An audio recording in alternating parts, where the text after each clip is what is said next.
So hello everyone. सो कैसे हैं आप लोग।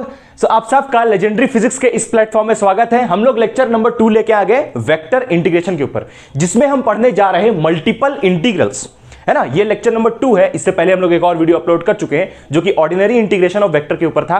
अगर आप वो वीडियो को नहीं देखे तो उस वीडियो को आपको जरूर देखना चाहिए गाइस। देखिए यहां पर हम लोग सबसे पहले अगर आप चैनल को पहली बार विजिट कर रहे हैं, आप सेमेस्टर 1 में, तो इस चैनल को सब्सक्राइब कीजिए, क्योंकि हम लोग यहाँ पर रेगुलर वे में बीएससी फिजिक्स के पॉइंट ऑफ व्यू से ही वीडियोस को लेके आ रहे हैं। और ऑब्वियसली हम लोग यहाँ पर बीएससी फिजिक्स का पूरा सिलेबस, एंटायर सिलेबस को कंप्लीट करेंगे एक दिन जरूर। देखिए गाइस, यहाँ पर सबसे पहले हम लोग बेसिक्स पढ़ने वाले हैं, है ना। पूरा एंटायर सिलेबस कंप्लीट होगा, मैकेनिक्स, ये सब सारा चीज हम लोग कवर करते हुए आगे बढ़ेंगे। देखिए हम लोग सबसे पहले हम लोग यहाँ पर बेसिक्स को कवर करेंगे, इसका मल्टीपल इंटीग्रल्स का। और इससे पहले वाला वीडियो आपको देखा होना चाहिए। अगर आप नहीं भी देखें और आपको इंटीग्रेशन अगर नहीं भी आता है, 12th में आप इंटीग्रेशन नहीं भी पढ़े तो कोई दिक्कत नहीं है। यहाँ पर हम आपको मतलब बेसिक से ही समझाते हुए चलेंगे। उसके बाद वीडियो का जो अगला पार्ट होगा, अगला पार्ट यानी कि थोड़ा जब हम लोग आगे प्रोसीड करेंगे वीडियो में, तो हम लोग बात करेंगे डबल इंटीग्रेशन का। और देखिए डबल इंटीग्रेशन पढ़ेंगे तो उससे हम लोग क्यों पढ़ रहे हैं, ये सब पढ़ाई क्यों कर रहे हैं, ताकि सरफेस इंटीग्रल, वॉल्यूम इंटीग्रल, ये सब के ऊपर जो क्वेश्चन होता है, उसके बाद फिर ये दोनों पढ़ के फिर आपको पता है Gauss divergence theorem, Stokes theorem, है ना, ये सब के ऊपर हम लोग को पहुंचना है। तो उसके लिए ये सारा टॉपिक्स पढ़ना बहुत ज्यादा इंपॉर्टेंट है। बेसिकली ये एक ऐसा लेक्चर है जो आपको ये सिखाएगा कि इंटीग्रेशन को, हायर ऑर्डर इंटीग्रेशन जो है उसको सॉल्व कैसे करते हैं। इसीलिए आपके सिलेबस में दिया हुआ है। हम लोग यहाँ पर दिल्ली यूनिवर्सिटी का सिलेबस को लेके चल रहे हैं। ओके गाइस, तो वीडियो को हम लोग शुरू करते हैं। सबसे पहले हम लोग बात करेंगे बेसिक्स के ऊपर। बेसिक्स को डिस्कस करने के बाद धीरे धीरे करके हम लोग लेवल अपना ऊपर करेंगे। तो आप इसको कॉपी कर लीजिए, फिर हम लोग लेक्चर को शुरू करते हैं। तो चलिए गाइस, यहां पर हम लोग थोड़ा बेसिक्स को समझते हैं इंटीग्रेशन का, उसके बाद हम लोग वीडियो में आगे प्रोसीड करेंगे। देखिए आपको पता है कि यहां पर जो सबसे बेसिक फॉर्मूला इंटीग्रेशन का होता है वो ये होता है कि इंटीग्रेशन x का power n dx is equals to x का पावर n+1 अपॉन n+1। ठीक है, प्लस सी भी होता है, पता है। इनडेफिनिट इंटीग्रेशन है, इनडेफिनिट है, इसलिए यहाँ पर प्लस सी होगा, पता है वो हम लोग को। चलिए हम लोग यहाँ पर एक इंटीग्रेशन लेते हैं। जैसे आपको दिया इंटीग्रेशन x का पावर 6 और यहाँ पर लिमिट्स दिया है 0 से लेके 1 तक, और यहाँ पर लिखा हुआ है dx। तो आप इस फॉर्मूला के हिसाब से उसको कैसे सेट कीजिएगा। 6 है तो यहाँ पर लीजिएगा x का पावर 6+1 अपॉन 6+1, है ना। और यहाँ पर देखिए लिमिट्स दिया हुआ है, तो यहाँ पे आप लिमिट्स को भी मेंशन कीजिएगा 0 से लेके 1 तक, करेक्ट।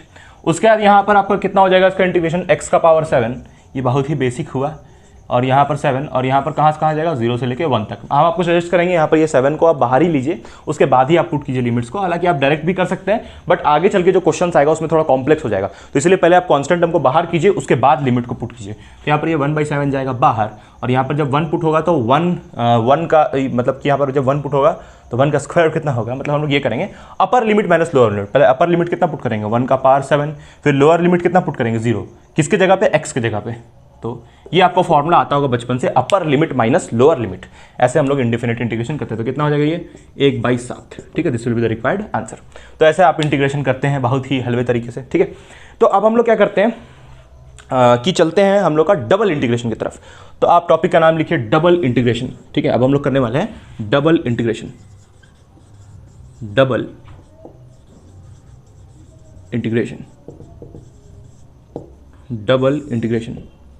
ठीक है, तो डबल इंटीग्रेशन को करने के लिए हम लोग सबसे पहले ये समझना पड़ेगा कि उसका सिंबल तो हम लोग ऐसे लिख रहे हैं बहुत अच्छे से, और यहाँ पर हम लोग सरफेस लेके चलेंगे। लेकिन अभी एक काम करते हैं, पहले यहाँ पर हम लोग ऐसा लिमिट्स, अच्छा यहाँ डबल इंटीग्रेशन बेसिकली 2 टाइप का होता है। कौन कौन सा, ये पहले बताना बहुत जरूरी है।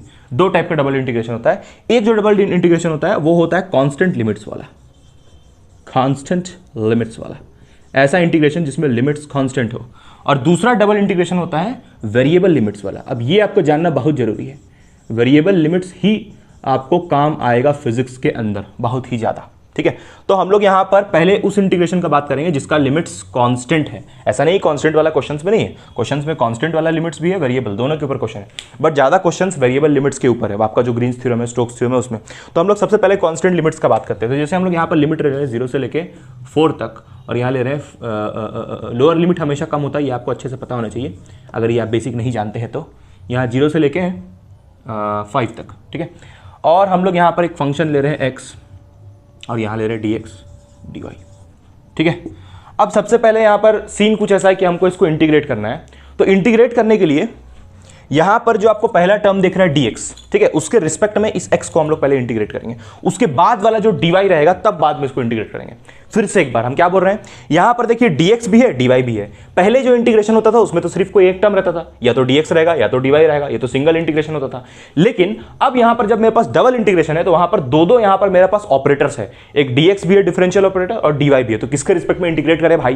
तो हम लोग यहां पर क्या करते हैं, जो ऐसा नहीं कि यहां पर dx है इसीलिए x पहले आता है इसीलिए x के रिस्पेक्ट में, वैसा कुछ नहीं है। यहां पर जो पहले आपको वेरिएबल दिखाई देगा उसके रिस्पेक्ट में पहले इंटीग्रेशन होगा। अच्छा, अब आप बोलिएगा कि यहां पर तब ये जो dy है, ये जो dy है उसका ये वाला इंटीग्रेशन हो जाएगा। फिर से एक बार हम क्या बोल रहे हैं, यहां पर सबसे पहले इस इंटीग्रेशन को आपको लेना है, ये सेकंड वाला, और इसको इंटीग्रेट करना है, इन दोनों को, ठीक है, x के रिस्पेक्ट में पहले इंटीग्रेशन, उसके बाद dy के रिस्पेक्ट में आप इसको कीजिएगा, करेक्ट। तो यहां पर हम ये बोल रहे हैं कि ये जो आपका यानी कि लिमिट्स हो गया, ये बाहर वाला, ये किसके लिए हो गया, y के लिए, और ये जो आपका लिमिट्स हो गया वो किसके लिए हो गया, x के लिए। तो हम इसका इंटीग्रेशन क्या लिखेंगे फिर यहां से, इसका हो जाएगा इंटीग्रेशन, ये तो 0 से 4 होगा, और यहां पर x का इंटीग्रेशन कितना होगा, x का पावर 2/2, और यहां पर लिमिट्स कहां से कहां तक जाएगा, 0 से लेके 5 तक, 0 से लेके 5 तक, ठीक है। तो यहां पर अच्छा एक मिनट, dy छूट गया, dy छूट गया, यहाँ पर हम लोग क्या लिखेंगे फिर बाहर में dy, क्योंकि हम लोग अभी किसका इंटीग्रेशन किए हैं, सिर्फ अभी हम लोग सिर्फ x के रिस्पेक्ट में यहाँ पर इंटीग्रेशन किए हैं, ठीक है। तो यहाँ पर देखिए अपर लिमिट क्या है, यहाँ पर 5, ये इसका लिमिट्स है ना x का, तो अपर लिमिट 5 है, तो उस लिमिट को पुट कीजिए, उसके बाद y के रिस्पेक्ट में इंटीग्रेट कीजिएगा। तो यहाँ पर ये कितना हो जाएगा, 0 से लेके 4 तक, यहाँ जब 5 पुट कीजिएगा तो ये हो जाएगा, 5 पुट कीजिएगा तो हो जाएगा 25, और क्योंकि स्क्वायर है यहाँ पर, और नीचे में क्या है 2। अब आप बोलिएगा 0, तो 0 पुट करने की जरूरत नहीं है, 0 ही आएगा, और यहाँ पर फिर बच क्या जाएगा, dy। अब यहाँ पर आप y के रिस्पेक्ट में इंटीग्रेशन कर सकते हैं, अब आप y के रिस्पेक्ट में यहाँ पर इंटीग्रेशन बिल्कुल कर सकते हैं, कोई दिक्कत नहीं होगा y के रिस्पेक्ट में इंटीग्रेशन करने में। तो अब यहाँ से कितना आ जाएगा, इसको हम लोग ऊपर लिखते हैं, तो यहाँ से हो जाएगा सिंगल इंटीग्रेशन 0 से लेकर 4 तक था y के रिस्पेक्ट में। तो आप बताइए कि dy का इंटीग्रेशन कितना होता है, y होता है, और यहाँ पर कितना है ये 25/2, और dy का इंटीग्रेशन होता है y, और y का लिमिट कहाँ से कहाँ तक है, 0 से लेके 4 तक, 0 से लेके 4 तक। तो यहाँ पर कितना हो जाएगा, ये हो जाएगा 25/2, dy का इंटीग्रेशन कितना हो गया y, और यहाँ पर अपर लिमिट कितना डालेंगे हम लोग, 4 माइनस 0 डालेंगे तो 4 ही आएगा भाई। तो यहाँ पर कितना हो जाएगा, ये 2 1 2 2 2 4, तो कितना हो जाएगा ये 2 to the 4 2, अरे भाई 25 × 2, तो आंसर कितना आएगा, 50, आंसर आ जाएगा 50, ठीक है। तो ऐसे आपको सिंपल इंटीग्रेशन सॉल्व करना है, यानी कि यहाँ पर गौर फरमाने वाला बात ये है कि हम लोग सबसे पहले यहाँ पर इसको इंटीग्रेट किया, यानी x के रिस्पेक्ट में, उसके बाद dy को इस लिमिट्स के अंदर इंटीग्रेट किया। तो आपको जो पहला डेरिवेटिव दिखेगा या पहला ऑपरेटर दिखेगा, पहले उसको इंटीग्रेट करना है, उसके बाद आपको सेकंड वाले ऑपरेटर के पास जाना है, ऐसे तरीका है। और भी लोग बहुत सारा इसका उपाय बताते हैं इसको करने का, यही एक सिंपल सा उपाय हुआ। अब यहाँ पर सवाल ये है कि क्या सर अब पहले यहाँ पर dy को इंटीग्रेट कर सकते हैं, बिल्कुल कर सकते हैं, आंसर वही आएगा। चलिए हम लोग चेक करते हैं, ठीक है। अब हम लोग एक काम करते हैं, इसी सेम क्वेश्चन को, आंसर कितना आया इसका 50, इसी सेम क्वेश्चन को एक बार हम लोग किसके रिस्पेक्ट में इंटीग्रेट करेंगे, अभी इसी सेम क्वेश्चन को हम लोग इंटीग्रेट करेंगे एक बार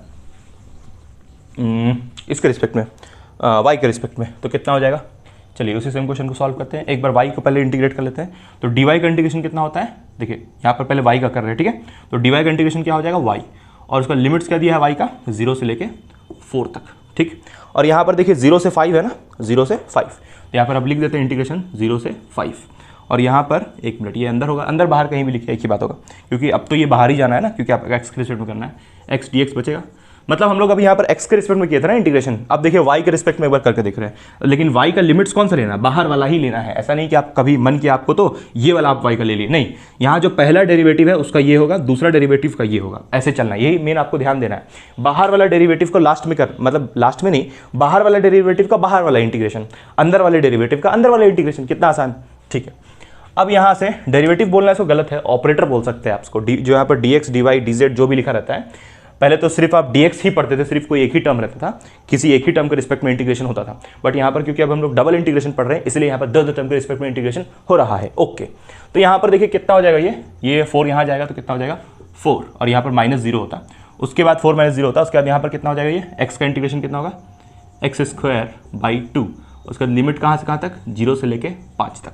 उसके बाद आप यहाँ पर 5 पुट कीजिएगा तो 4 गुना यहाँ पर 5 फिर पुट कीजिएगा तो 25 हो जाएगा बाई 2। देखिए वही आंसर आया आपका, 2 × 2 = 4। तो हाथ चाहे इधर से पकड़ो, हाथ चाहे उधर से पकड़ो, ठीक है, आंसर तो वही आ रहा है। चलिए अब हम लोग आते हैं इसका, ये कांस्टेंट लिमिट्स का इंटीग्रेशन हुआ, तो आप समझ गए होंगे कांस्टेंट लिमिट का कैसे इंटीग्रेशन करते हैं। मेन यहाँ पर इंपॉर्टेंट क्या है, वेरिएबल लिमिट्स, उसके ऊपर आते हैं, आप तब तक इसको कॉपी डाउन कीजिए। सो चलिए गाइस, हम लोग अभी तक जो आपका वो लिमिट्स होता है यानी कि कांस्टेंट लिमिट्स डबल इंटीग्रेशन के अंदर, उसको कर चुके हैं।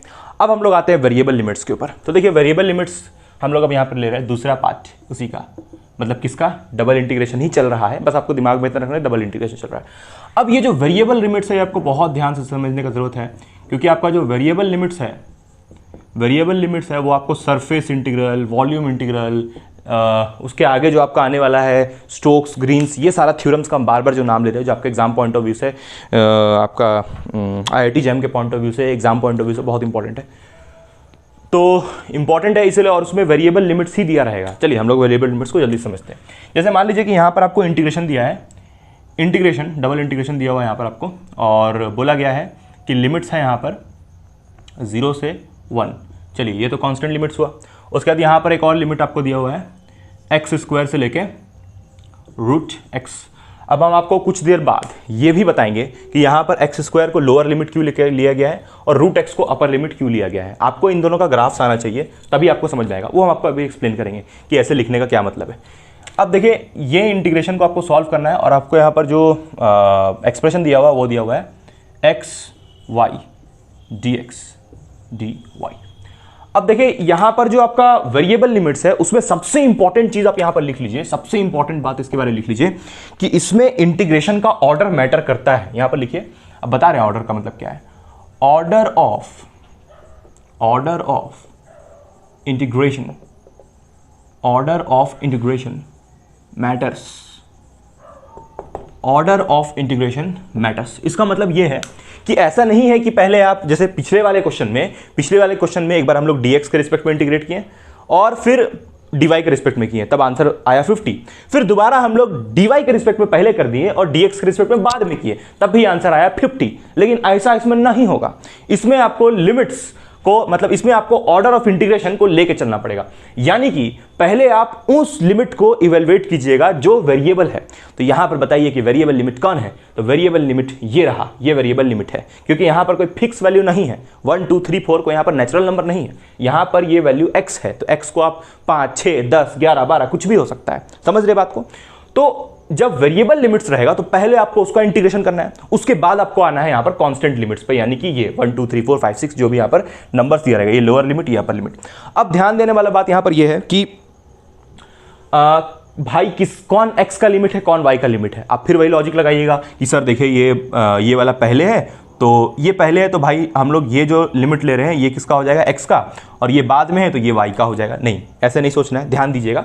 देखिए सोचने का जरूरत उस सेंस में कब था, उस सेंस में सोचने का जरूरत तब था जब यहाँ पर लिमिट्स कांस्टेंट था। बट अब यहाँ पर जैसे ही लिमिट्स वेरिएबल है तो यहाँ पर एकदम लॉजिकल हम लोग इंटीग्रेशन करने वाले हैं। यहाँ पर कोई लॉजिकल इंटीग्रेशन नहीं होने वाला है कि जो बाद में आएगा उसको जो लास्ट में है उसका इंटीग्रेशन पहले, जो पहले आएगा उसका, मतलब जो अंदर वाला टर्म है उसका इंटीग्रेशन पहले फिर बाद वाले का, वैसा यहाँ पर नहीं है।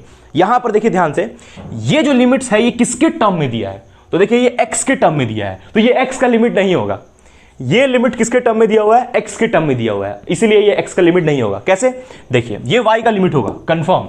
ये किसका लिमिट होगा, अच्छा z एक्सिस यहां पर नहीं है क्योंकि हम लोग डबल इंटीग्रेशन पढ़ रहे हैं, तो dz यहां आएगा ही नहीं, सिर्फ dx और dy अभी चल रहा है। 2 ऑपरेटर, जब ट्रिपल में जाएंगे तो यहां पर 3 ऑपरेटर होगा, तब उसमें बात वो तो और आसान हो जाएगा।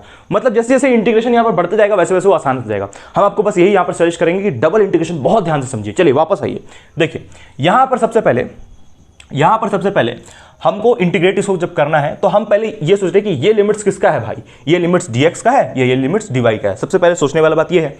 अब देखिए हम आपको यहां पर दे दें y = x², तो y का जो लिमिट होगा वो पक्का x के टर्म में होगा, तो इसीलिए ये y का लिमिट हो। ऐसा तो नहीं ना हो सकता कि x = x² और ये लिमिट x का हो जाए ना।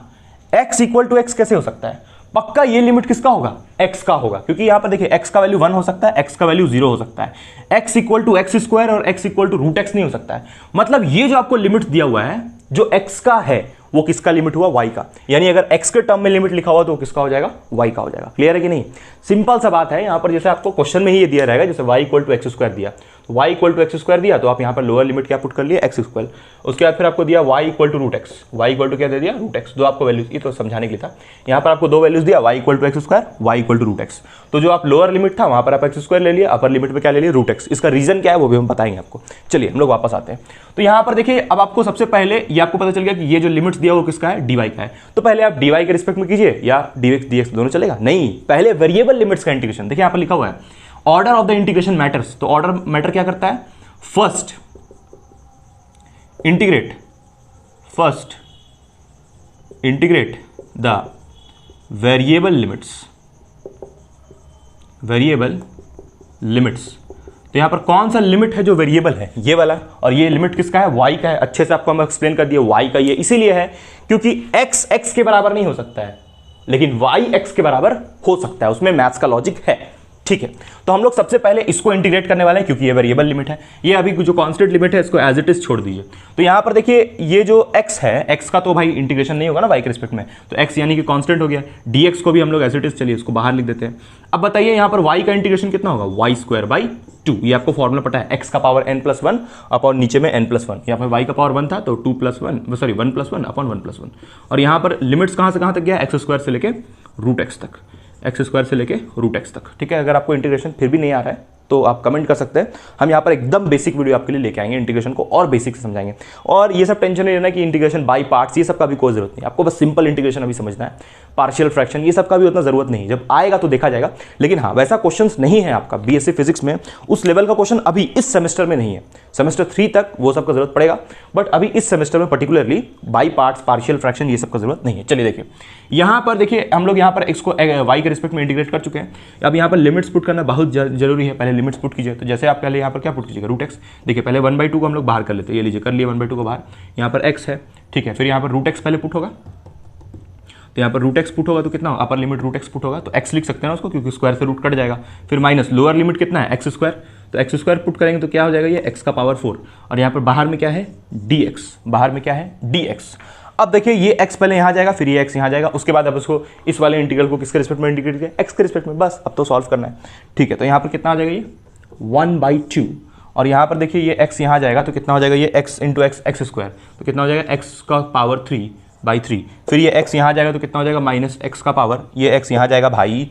अरे भाई ये x, देखिए पहले ये x यहाँ मल्टीप्लाई हुआ तो यहाँ पर क्या बचा होगा, एक्स स्क्वायर। एक्स स्क्वायर का इंटीग्रेशन कितना होता है, x का पावर 3/3। फिर ये x यहाँ जाएगा तो कितना हो जाएगा, x का पावर 5। ये x जब यहाँ जाएगा तो कितना हो जाएगा, x का पावर 5। और x का पावर 5 का इंटीग्रेशन कितना होगा, x का पावर 6/6, करेक्ट। और यहाँ पर फिर बाहर में क्या लगेगा, ब्रैकेट। ठीक है, यहाँ पर हम लोग इसको इंटीग्रेट कर चुके हैं। उसका लिमिट्स कहाँ से कहाँ तक है, 0 से लेके 1 तक। ठीक है, अब यहाँ पर आप लिमिट्स को पुट कर दीजिए। तो आप देखिए सब जगह 1 पुट कर दीजिए तो कितना हो जाएगा, 1/3 माइनस 1/6। अब आप इसको सॉल्व कर लीजिए, 0 नहीं पुट कर रहे हैं हम लोग क्योंकि 0 पुट करने पे तो 0 आएगा। इसको सॉल्व कर लीजिए तो आपको आंसर मिल जाएगा। तो इस तरीके से हम लोग को इस इंटीग्रल को सॉल्व करना है। यहाँ पर पहले देखिए हम लोग रूट अंडर एक्स को यहाँ पर पुट किए, तो रूट जैसे ही पुट किए तो स्क्वायर रूट कट गया, तो यहाँ पर सिर्फ एक्स बच गया। जब इसको हम लोग पुट किए तो यहाँ पर देखिए, जब इसको हम लोग यहाँ पर पुट किया, सॉरी इसको यहाँ पुट कर दिया तो ये हो गया। फिर एक्स स्क्वायर को यहाँ पुट किए तो एक्स स्क्वायर था और यहाँ भी स्क्वायर था, तो इसलिए एक्स का पावर क्या हो गया, 4। ठीक है, उसके बाद फिर इस एक्स को अंदर मल्टीप्लाई कर दिए और उसके बाद एक्स के रिस्पेक्ट में इसको इंटीग्रेट कर दिया। वहाँ पर इसको सॉल्व कर लीजिएगा, सिंपल मैथमेटिक्स है। ठीक है, तो ये हुआ आपका वेरिएबल इंटीग्रेशन। ये बात बहुत ध्यान से देखिएगा, first integrate the variable limits. देखिए पहले हम लोग y के रिस्पेक्ट में इंटीग्रेट किया क्योंकि y का लिमिट वेरिएबल था। उसके बाद हम लोग x के रिस्पेक्ट में यहाँ पर इंटीग्रेशन को परफॉर्म किए। तो अब हम लोग आते हैं उस रीजन पे कि यहाँ पर ये जो एक्स स्क्वायर है, देखिए क्वेश्चन में ये दिया हुआ है, क्वेश्चन में आपको ये दे रहेगा कि y का लिमिट है भाई एक्स स्क्वायर और दूसरा जो y का लिमिट है वो रूट एक्स है। अब पुट करना वो आपका काम है कि आप लोअर किसको लेते हैं, अपर किसको लेते हैं। अब हम ये बताते हैं आपको रीजन कि हम यहाँ पर लोअर एक्स स्क्वायर को क्यों लिए हैं, रूट एक्स को अपर क्यों लिए। चलिए इसको छापिए, उसके बाद फिर हम लोग आते हैं उसके रीजन पे। तो चलिए गाइस, अब हम लोग समझते हैं कि ये वाला जो y equal to x square है, इसको आपका जो लिमिट है उसको लोअर क्यों लिया गया और इस वाले को अपर लिमिट में क्यों लिया गया। देखिए सबसे पहले यहाँ पर क्वेश्चन में ये बोला था कि C इज अ कर्व, ऐसा कुछ बोला था कि C एक कर्व है जो कि बाउंडेड है एक रीजन में, है ना। C is a curve which is bounded in a region. C is a curve लिखा है शायद, देख चेक कर लेते हैं एक बार। यहाँ पर C के बारे में लिखा है C is a boundary, C is a boundary, okay C is a boundary C is a boundary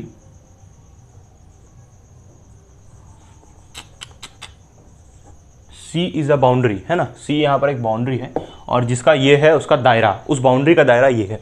तो यानी कि हम लोग पहले देखते हैं y equal to x square लिखा हुआ है, तो y equal to x square आपको पता है कि यहाँ पर ये किसका इक्वेशन है, पैराबोला का इक्वेशन है। और यहाँ पर जो पैराबोला बनेगा वो कैसा पैराबोलेगा, अपवर्ड पैराबोला बनेगा। पैराबोला तो हर तरफ होता है, इस तरफ भी होता है, इस तरफ भी होता है, नीचे भी होता है, ऊपर भी होता है। तो हम लोग यहाँ पर कैसा पैराबोला बनाएंगे, इक्वेशन को देखते हुए y equal to x square यानी कि अपवर्ड पैराबोला बनेगा। तो ये इक्वेशन ये ग्राफ किसका हो गया, y equal to x square का। उसके बाद आपको पता है कि y equal to root x का ग्राफ कैसे जाता है, इस तरफ से काटते हुए यहाँ पर जाता है। आप इसको देख सकते हैं गूगल में, ऐसे करके यहाँ से ऐसे कटते हुए जाता है। Oh my God, this is a mistake here, little mistake in y equal to x square.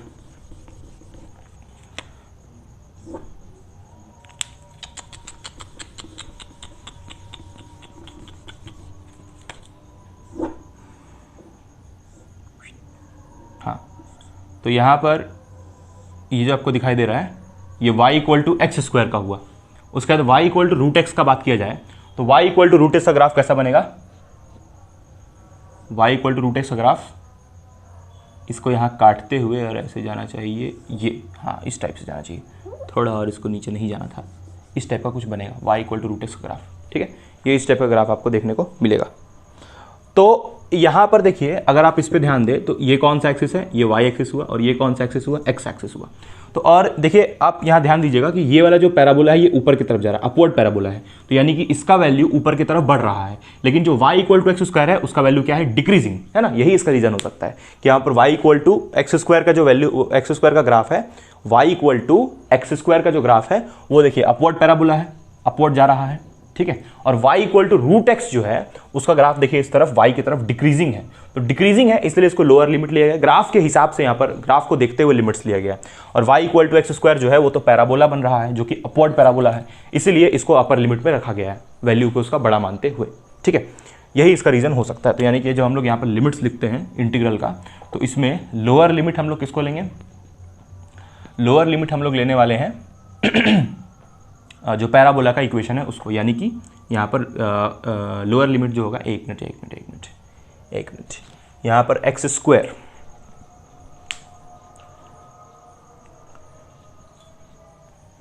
Guys यहाँ पर थोड़ा सा बोलने में मिस्टेक हो गया। यहाँ पर देखिए लॉजिक ये है कि यहाँ पर जो लोअर लिमिट हम लोग लेने वाले हैं, लोअर लिमिट जो लेने वाले हैं वो एक्स स्क्वायर होगा, और जो अपर लिमिट है वो हम लोग लेने वाले हैं रूट एक्स। ठीक है, तो इसका रीज़न जो अगला वीडियो है यानी कि आपका इनफाइनाइट सेमिनल जो टॉपिक है आपका, infinite seminal line surface volume, उसमें हम आपको इसका रीज़न बताएंगे, है ना।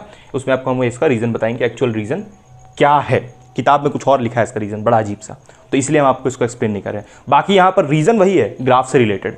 यहाँ पर ग्राफ के ही कारण यहाँ पर जो लोअर लिमिट है उसको एक्स स्क्वायर लिया गया है और अपर में रूट एक्स लिया गया, ग्राफ ही रीज़न है। देखिए अब ये तो थोड़ा सा आपका जो इसका स्लोप है, अगर इसका स्लोप का बात किया जाए, खैर इसके ऊपर अभी हम लोग डिस्कशन नहीं करते, कंफ्यूजन क्रिएट नहीं करते हैं।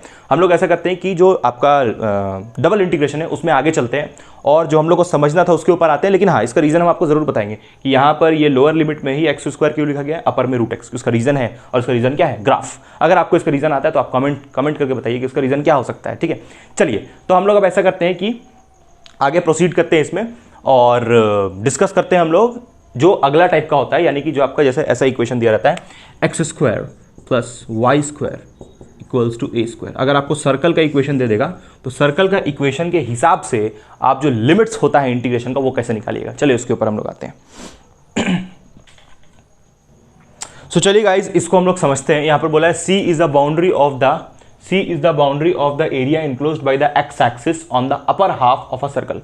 यहां पर एक सर्कल होगा जिसका अपर हाफ में एक बाउंड्री इनक्लोज्ड है, यानी कि देखिए कुछ ऐसा, यहां पर एक बाउंड्री ऐसे इनक्लोज्ड होगा इस टाइप से ये, ठीक है। और यहाँ पर ऐसा बोला गया है ऑफ अ सर्कल, और सर्कल का देखिए यहाँ पर आपको इक्वेशन दिया हुआ है, ठीक है।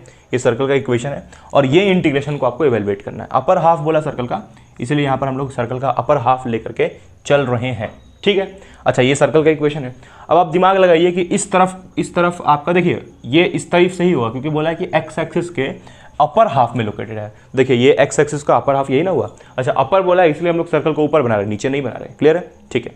यहाँ पर आप बताइए कैसा एक्सिस होगा, नेगेटिव एक्सिस होगा। अच्छा, इस सर्कल का रेडियस क्या होगा, ए। आपको पता है सर्कल का इक्वेशन में ये जो ये वाला पार्ट होता है वो उसका किसके बारे में बताता है, रेडियस के बारे में बताता है। तो यानी कि ये सर्कल का रेडियस कितना होगा, यहाँ पर ये ए होगा और ये भी कितना होगा, ए। तो यहाँ पर अगर हम लोग इसका कोऑर्डिनेट्स लिखें तो क्या लिखेंगे उसको, देखिए ये भी रेडियस ए सर्कल का और ये भी ए। तो यहाँ का हम लोग लिख सकते हैं कोऑर्डिनेट्स -a,0, क्योंकि इधर नेगेटिव होता है। और यहाँ पर क्या लिख सकते हैं, a,0, ठीक है। और अगर हम लोग यहाँ पर लिमिट्स निकालना चाहें इस इंटीग्रेशन का, देखिए ये x का लिमिट हो गया, ये y का लिमिट हो गया, ऐसा हम लोग लेके चल रहे हैं कि ये x का और ये y का, ठीक। तो हम लोग पहले यहाँ पर y के लिमिट के बारे में सोचते हैं। तो y का लिमिट निकालना बहुत ही आसान है, क्योंकि यहाँ पर देखिए हम लोग क्या करेंगे, y का लिमिट निकालने के लिए y², देखिए ऐसे करेंगे हम लोग, y² = a² को ऐसे रन देंगे और ये x² को इस तरफ भेज देंगे तो कितना हो जाएगा, -x²। और ये स्क्वायर को यहाँ हटाएंगे तो इधर क्या आ जाएगा, रूट। अब देखिए रूट हमेशा किस में होता है, रूट हमेशा होता है प्लस माइनस में। अब देखिए यहाँ पर ये ओरिजिन से शुरू हुआ है तब जाकर के कहाँ गया है, ऊपर गया है ना। तो यहाँ पर जब हम लोग लिमिट्स लिखेंगे इंटीग्रेशन का, अच्छा यहाँ -a से कहाँ जा रहा है, ये +a। तो यहाँ पर देखिए x का लिमिट तो बहुत आसान है, -a से +a, क्योंकि यहाँ पर ये नेगेटिव है और इधर वाला एक्सिस क्या है, पॉजिटिव, तो -a से +a हुआ। y का लिमिट्स यहाँ पर क्या होगा, क्या y का लिमिट्स हम लोग यहाँ पर √a² minus b², sorry √a² - x² ले सकते हैं। हाँ बिल्कुल ले सकते हैं, क्योंकि देखिए ये 0 से कहाँ जा रहा है, ऊपर की तरफ। तो यहाँ पर देखिए ये 0 लिखेंगे हम लोग इसका लोअर लिमिट, क्योंकि y पे 0 है। फिर ऐसे ये ग्राफ, ये सर्कल कहाँ गया है, अपवर्ड्स गया है। तो यहाँ पर अपर लिमिट ये हो जाएगा y का, यानी कि √a² - x²। अब आपका सवाल ये होगा कि यहाँ पर आप ये नेगेटिव है इसीलिए क्यों लिए, क्योंकि भाई लोअर लिमिट देखना था ना, x का लोअर लिमिट ये नहीं होगा, क्यों, क्योंकि देखिए ये सर्कल ऐसे गया है और जब हम लोग y का बात कर रहे हैं तो y से तो यहाँ से शुरू हुआ ना, यहाँ से ओरिजिन से मेजर करना शुरू किए तब ऊपर गए। तो ये ओरिजिन से जब y का बात कर रहे हैं, y एक्सिस का, तो हम लोग ओरिजिन से देख रहे हैं सर्कल को। और जब x का बात कर रहे हैं तब यहाँ से देखना पड़ रहा है, क्योंकि देखिए ये जो सर्कल है वो यहाँ से शुरू होकर तब इस तरफ गया है। जब हम लोग x का बात करेंगे तब, x का बात करेंगे तो यहाँ शुरू हुआ है, लेकिन y का डिस्कशन में यहाँ से शुरू हुआ है, इसलिए लोअर लिमिट y का कितना हो जाएगा, 0, और अपर लिमिट कितना हो जाएगा, यहाँ तक गया है। तो सर्कल का इक्वेशन से हम लोग ये y निकाल लेंगे। क्लियर है, ठीक है। अब देखिए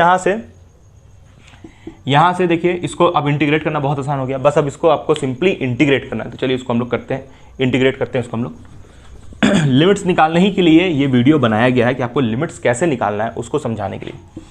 तो यहाँ से कितना आ जाएगा, देखिए ये -a से a, तो -a से a को हम लोग एक चेंज कर सकते हैं। हम लोग के पास प्रॉपर्टी है, प्रॉपर्टी ये है कि मेरे पास अगर एक फंक्शन है f(x) dx और वहाँ पर लिमिट है मान लीजिए -a से लेके +a, तो इसको देखिए हम लोग क्या लिख सकते हैं, इसको हम लोग ऐसे लिख सकते हैं। देखिए -a से +a को हम लोग 0 से a लिख सकते हैं, लेकिन उसके लिए यहाँ पर एक 2 सामने उतारना पड़ेगा, ठीक है। ये एक प्रॉपर्टी हुआ है ना, इंटीग्रेशन का प्रॉपर्टी हुआ f(x) dx, ठीक है। तो ऐसे आप कर सकते हैं। तो यहाँ पर भी देखिए हम लोग क्या करेंगे कि 2 को यहाँ से उतार लेंगे। तो यहाँ पर देखिए -a से +a है, तो इसको हम लोग यहाँ पर 2 उतार लेते हैं और इसका लिमिट को 0 से a लिख देते हैं। और फिर इसको तो एज इट इज़ रहने देंगे, जो आपका जो ये वो इसका y का लिमिट है, y का लिमिट को तो एज इट इज़ रहने देना है, ठीक है। उसके बाद ये कितना हो जाएगा, 2x + 2y, और यहाँ पर क्या होगा, dx dy।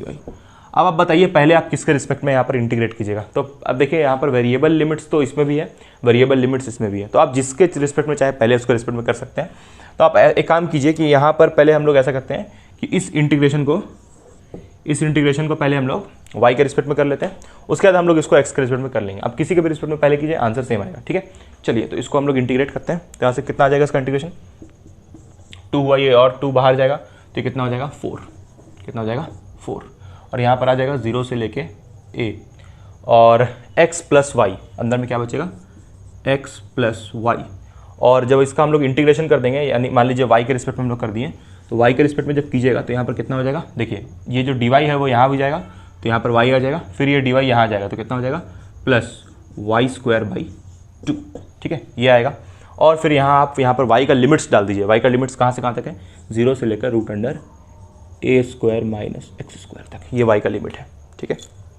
ऐसे करके आप इस इंटीग्रल को इवेलुएट कर सकते हैं। आगे इवेलुएट कीजिए और कमेंट करके बताइए कि इसका आंसर कितना होगा। यहाँ तक ये इंटीग्रेशन बिल्कुल सही है, इसके आगे आपको इंटीग्रेट करना है। अच्छा, एक और चीज़ यहाँ पर मिसिंग है, यहाँ पर जब इसको हम लोग इंटीग्रेट कर रहे हैं तो यहाँ पर भी एक 2 होगा ना, यहाँ 2 छूट गया है। देखिए हम लोग यहाँ पर y² का इंटीग्रेशन कितना होगा, y² / 2, तो ये देखिए 2 कटेगा, फिर है ना, कट जाएगा। और उसके बाद देखिए ये dy यहाँ जब गया है तो dy का इंटीग्रेशन कितना लिखे हम लोग y, तो ऐसे करके आप इसको आगे प्रोसीड कर सकते हैं। ठीक है, चलिए गाइस, तो हम लोग अब अगला कंसेप्ट के ऊपर आते हैं। यहाँ पर कंसेप्ट बहुत सारा है आपका इससे रिलेटेड, जो आपको हेल्प करेगा लाइन, सरफेस और वॉल्यूम को सॉल्व करने के लिए। तो आप इसको कॉपी कर लीजिए, फिर हम लोग चलते हैं अब इसके बाद अगला कंसेप्ट के ऊपर, जो कि सबसे इंपॉर्टेंट है अभी तक में, ये आपका जो हम लोग डबल इंटीग्रेशन पढ़ रहे हैं उसी के अंदर।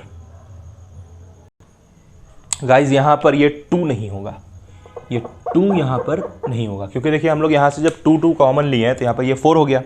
ठीक है, उसके बाद फिर यहाँ पर dy के रिस्पेक्ट में इंटीग्रेट किया गया तो y आया, और ये y का इंटीग्रेशन हो गया y²/2। तो ये 2 पता नहीं यहाँ पर गलती से लिखा गया था 2। ठीक है, कोई नहीं।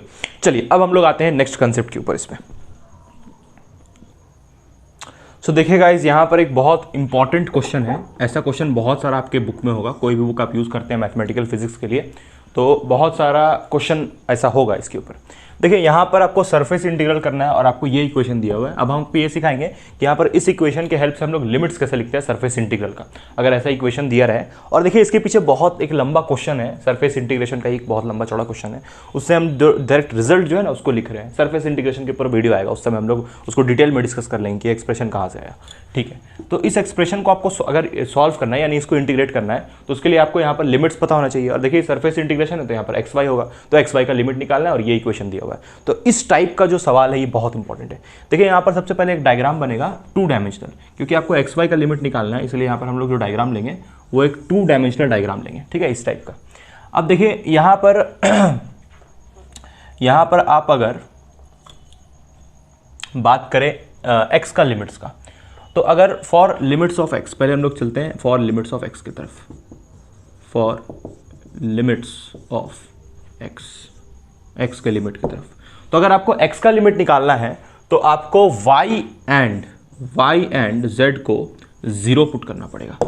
y और z को आपको 0 पुट करना पड़ेगा। तो आप जब y और z को 0 पुट कीजिएगा तो यहाँ इस इक्वेशन में तो कितना आ जाएगा 2x = 6। तो x का वैल्यू यहाँ से कितना आ जाएगा 3।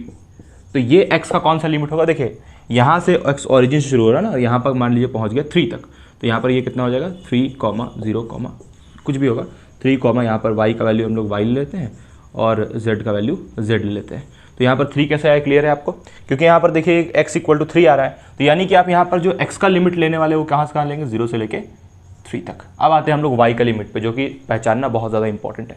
तो देखिए अगर हम लोग को y का लिमिट निकालना है तो हम लोग यहाँ पर 2 तरीके का स्ट्रिप्स काट सकते हैं। एक आपका होता है ये, इसको हम लोग बोलते हैं हॉरिजॉन्टल स्ट्रिप, और एक आपका होता है वर्टिकल स्ट्रिप।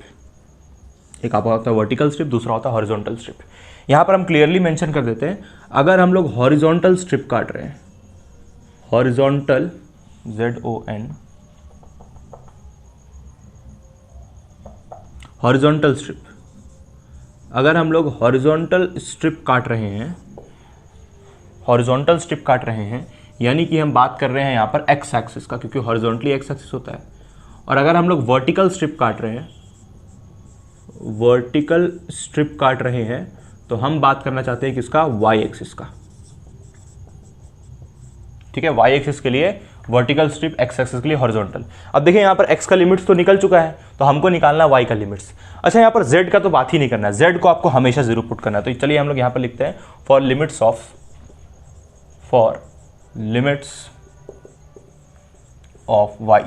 वाई एक्सिस का लिमिट के लिए, for limits of y axis के लिमिट के लिए जेड को तो हमेशा 0 पुट करना है।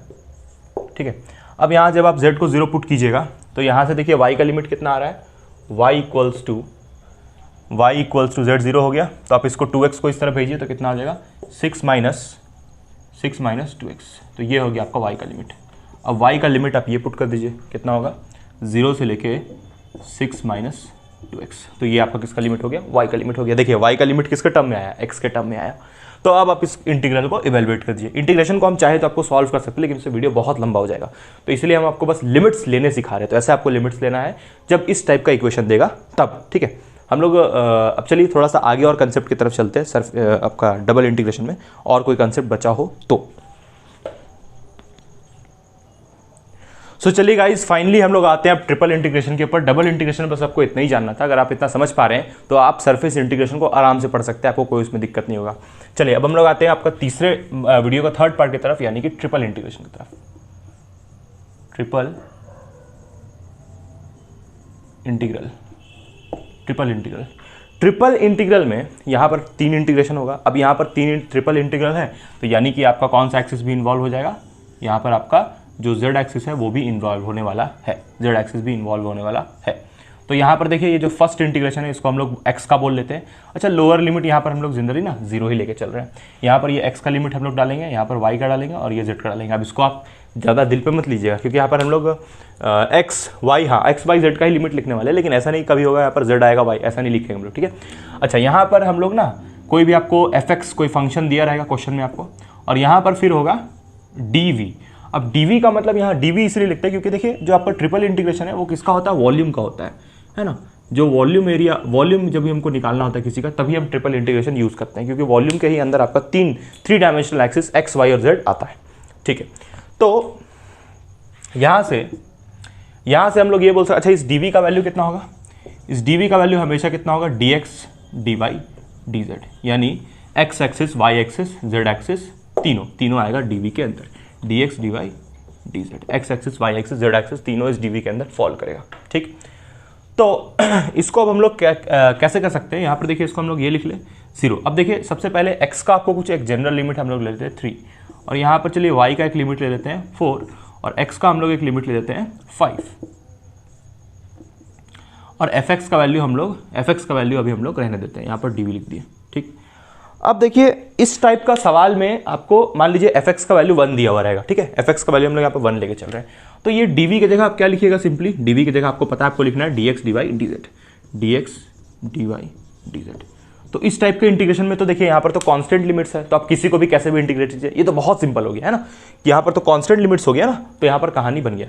लेकिन वेरिएबल लिमिट के, जैसे कि अभी हम लोग पीछे वाला जो अभी सवाल लिए थे, सवाल नहीं मतलब पीछे वाला जो कंसेप्ट पढ़ रहे थे, उसमें जो इक्वेशन जैसे दिया हुआ था एक, तो उस इक्वेशन से हम लोग एक्स एक्सिस और वाई एक्सिस का लिमिट्स को एवेलुएट कर रहे थे।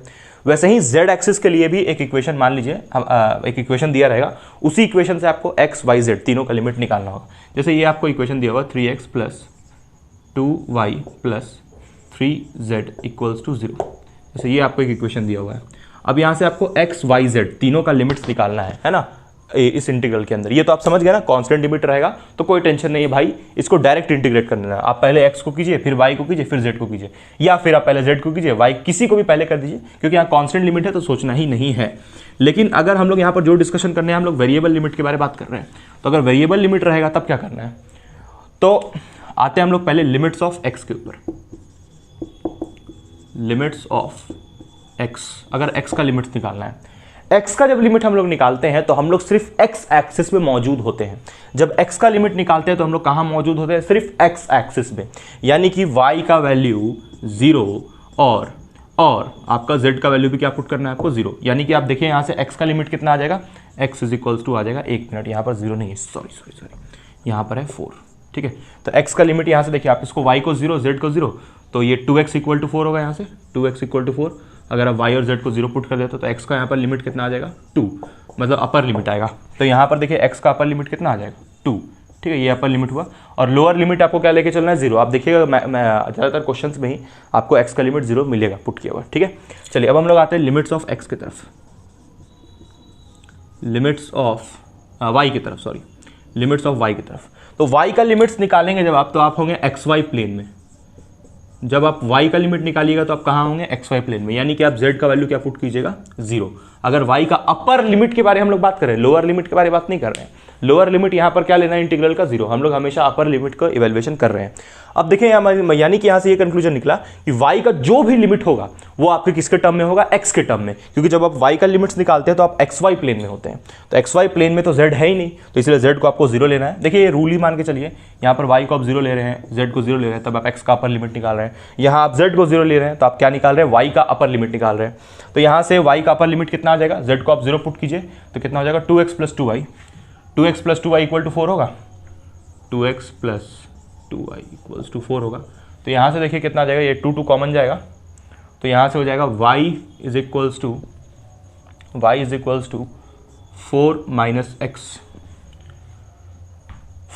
- x, और ये 2 नीचे डिनोमिनेटर में, 2 को हम लोग कॉमन लिए थे, ठीक है।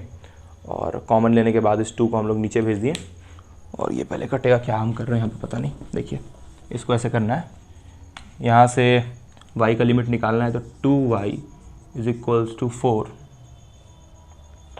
Minus 2x, 2y is equals to 4 minus 2x। तो अगर हम लोग यहाँ से y का लिमिट निकालेंगे तो कितना आएगा 4 माइनस 2x बाई 2, ये आएगा आपका y का लिमिट। ठीक, तो ये y का अपर लिमिट हो गया है ना यहाँ पर। अब आते हैं हम लोग लास्ट यानी कि z का लिमिट के ऊपर कि आप z का लिमिट कैसे निकालेंगे। ठीक है, ये तो बहुत आसान हो गया। ये अपर लिमिट हो गया y का और लोअर लिमिट y का कितना लेना है 0। अपर लिमिट y का देखिए x के टर्म में आया 4 माइनस 2x बाई 2। ठीक, अब हम लोग आते हैं z का लिमिट के ऊपर लास्ट। तो limits of z axis, limits of z axis, z axis का लिमिट आप कैसे निकालते हैं। तो z एक्सिस का लिमिट निकालने के लिए आप x y z तीनों प्लेन में होते हैं। जब आप z का लिमिट निकालते हैं तो आप x y z तीनों प्लेन में होते हैं, यानी कि आप तीनों में से किसी को भी 0 पुट नहीं कीजिएगा। z को निकालना है लिमिट तो उसको तो ऑब्वियसली पुट नहीं कीजिएगा 0। तो यानी कि z का लिमिट x और y दोनों के टर्म में होगा। तो यानी कि आप यहाँ से z का लिमिट क्या निकालिएगा, फिर z बस यहाँ से सॉल्व करके निकाल देना, यानी इन दोनों को इधर भेजना है। तो 4 माइनस 2x माइनस 2y और यहाँ पर नीचे में आएगा 3 इक्वल्स टू z। तो ये हो जाएगा आपका z का लिमिट। ठीक है, यानी कि जब आप ये सारा चीज़ को इंटीग्रेशन में पुट कीजिएगा तो इंटीग्रेशन आपका कैसा दिखेगा, जब इन सारे चीज़ों को इंटीग्रेशन में पुट कीजिएगा तो आपका लिमिट्स देखिए कुछ ऐसा दिखेगा। हमेशा ट्रिपल इंटीग्रल का लिमिट्स ऐसा ही होगा। ट्रिपल इंटीग्रल यानी कि वॉल्यूम इंटीग्रल, 0 से लेके कहाँ तक गया इसका लिमिट 2 तक, ये हो गया x का लिमिट। अच्छा, इसमें आपको फिक्स मान के चलना है कि ये x का है, ये y का है और जो तीसरा आएगा ये z का होगा। पहले आप z को सॉल्व कीजिएगा, पहले आपको किसको सॉल्व करना है z को, उसके बाद y को, उसके बाद x को। बहुत आसान होगा तो वैसे सॉल्व करने में। ठीक है, अब देखें यहाँ से फिर 0 से लेके y का लिमिट कितना आया हम लोग का, अपर लिमिट ये आया 4 माइनस 2x बाई 2। उसके बाद यहाँ 0 से लेके कहाँ तक z का लिमिट कितना आया, z का लिमिट आया 4 minus 2x minus 2y by 3, 4 minus 2x minus 2y by 3, यह है किसका लिमिट z का। ठीक है, और यहाँ पर कुछ फंक्शन fx आपको क्वेश्चन में दिया रहेगा और यहाँ पर dx dy dz। इस तरीके का इंटीग्रल का अरेंजमेंट आपको हमेशा दिखाई पड़ेगा। ठीक है, अब जो इसके ऊपर अगला वीडियो आएगा यहाँ पर बस देखिए, ये हो आपका मल्टीपल इंटीग्रल। आप उम्मीद करते हैं आप समझ गए होंगे कि इससे क्वेश्चन नहीं आता मल्टीपल इंटीग्रल से क्वेश्चन में, मतलब एग्जाम में।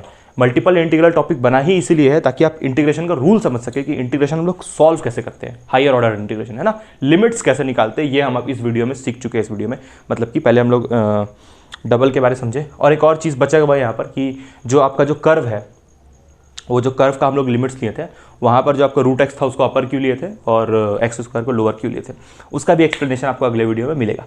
ओके गाइस, तो थैंक यू टिल देन के लिए। और अगर आप चैनल पे नए हैं गाइस तो सब्सक्राइब कीजिए इसको। Okay, thank you.